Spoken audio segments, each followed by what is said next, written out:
इंदौर से इस वक्त की बड़ी खबर मिल रही है, जहां लता मंगेशकर सभागार में नारी शक्ति वंदन कार्यक्रम।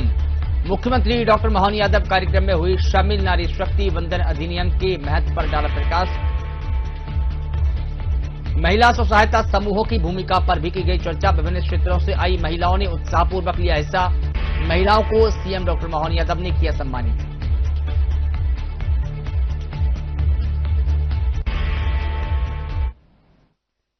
सारी अलग अलग दायित्ववान बहनें, आप सबको प्रणाम करता हूं। आप सबका भी अभिनंदन करता हूं, दोनों हाथ जोड़कर।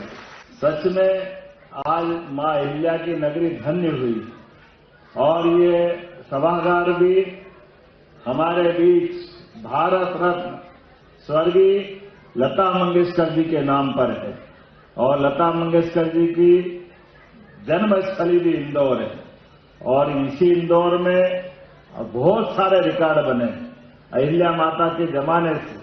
और यशस्वी प्रधानमंत्री ने जो निर्णय लिया, जोरदार अभिनंदन करें माननीय नरेंद्र मोदी जी का। सदियों से इस भारत की पहचान, दुनिया में 200 से ज्यादा देश है, वो देश सब अपने को पुरुष सत्ता से जोड़ते हैं। पुरुष आधारित समाज उनका है।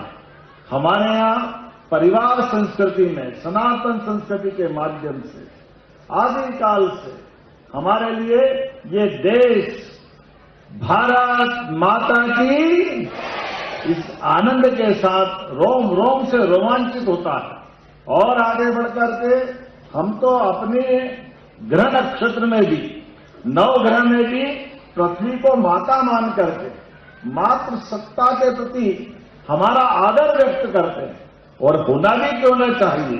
अतीत के काल से हजारों हजार उदाहरण भरे पड़े हैं।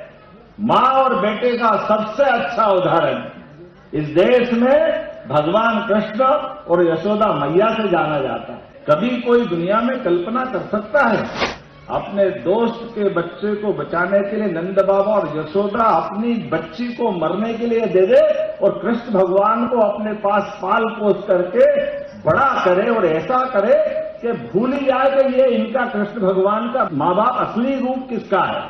कैसा प्रेम है यशोदा मैया का।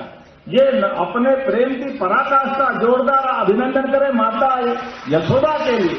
और इसलिए एक नहीं कई सारी बातें इसी स्थान पर अहिल्या माता को याद करते, जिसने अपने शासन काल के अंदर सुशासन की उत्कृष्ट मिसाल हासिल कर दी और अपने परिवार के लिए भी शासक का पहला दायित्व तो प्रजा की हित रक्षा के लिए और उसी भाव से पूरा जीवन यशोदा मैया की तरह अहिल्या माता ने भी अगर गुजारा तो अपने बजाय परिवार के बच्चों के, अपने खुद के खून के लिए वो प्रजा के लिए जीते जी देवी बनकर के शासन चलाया।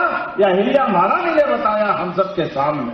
आज हमें डॉक्टर अंबेडकर जी की जयंती है, वो सेन समाज के सेन जयंती भी आज ही मानी जा रही है। ऐसे में जब अंबेडकर जी ने संविधान की रचना की और अंबेडकर जी के जीवन में सबसे ज्यादा लड़ाई अगर अंबेडकर जी ने लड़ी तो माता बहनों को अधिकार को लेकर दी। कामान का अधिकार, भाई और बहन में कोई फर्क नहीं। इसलिए वेतन में भी, वोट में भी, प्रसूति की छुट्टी में भी, महिलाओं को अपनी प्रॉपर्टी में माता पिता के अधिकार दिलाने में भी, तलाक के मामले में भी, हर जगह माता बहनों के लिए अंबेडकर जी ने लड़ाई लड़ी। वो लड़ाई 100 साल पहले अंबेडकर जी ने चालू की है। माननीय मोदी जी उसको एक तरह से आसमान की ऊंचाई पे ले जा करके 33% का आरक्षण देकर आपका मान बढ़ा रहे हैं, सम्मान बढ़ा रहे हैं। नारी शक्ति की यह अद्वितीय जीत है, 21वीं शताब्दी का सबसे बड़ा निर्णय है। आइए हम सब मिलकर के नारी सशक्तिकरण के इस अधिनियम का भी स्वागत करें। यथा योग्य प्रकार से जो जहां है, जैसा है, हर स्थान पर, हर समाज के, हर व्यक्ति के लिए मैं उम्मीद करूंगा आज के इस पूरे कार्यक्रम में, आज अंबेडकर जयंती के अवसर पर मोदी जी जो लगातार अपनी सरकार के माध्यम से एक से बढ़कर एक देश के हित में निर्णय करने जा रहे हैं, ऐसा 21वीं शताब्दी का सबसे बड़ा निर्णय होने वाला है।